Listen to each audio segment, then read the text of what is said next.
Middle class.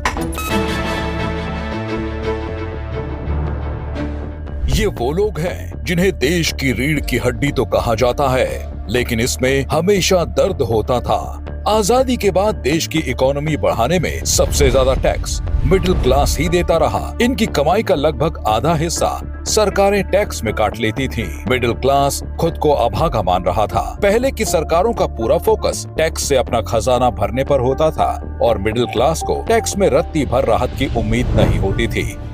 लेकिन मोदी सरकार ने न सिर्फ मिडिल क्लास की मनोदशा बदली, बल्कि उन्हें प्राथमिकता देते हुए सशक्त और मजबूत भी किया।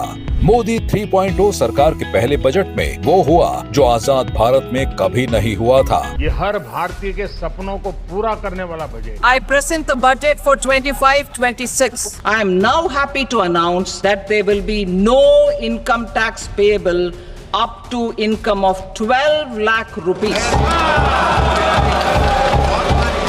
जिस मिडिल क्लास को साल 2005 में यूपीए सरकार ने 1 लाख तक की इनकम में टैक्स छूट दी थी, आज उसी मिडिल क्लास को एनडीए सरकार ने 12 लाख तक की इनकम तक छूट दी है।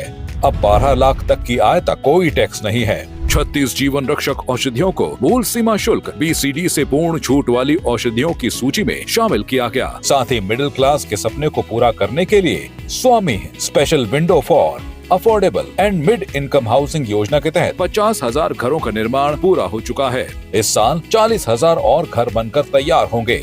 स्टार्टअप्स को नई ऊंचाइयों पर ले जाने के लिए 10,000 करोड़ रुपए का नया फंड ऑफ फंड्स लाया जाएगा और उद्यम पोर्टल पर रजिस्टर्ड सूक्ष्म उद्यमियों के लिए 5 लाख रुपए की लिमिट वाले कस्टमाइज्ड क्रेडिट कार्ड भी लाए जाएंगे।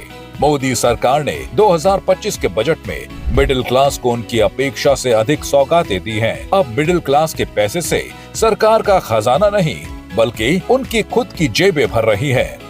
मोदी सरकार का हर कदम, हर एक्शन मिडिल क्लास के लिए है। मोदी सरकार 2047 के लक्ष्य के साथ विकसित भारत की तरफ आगे बढ़ रही है।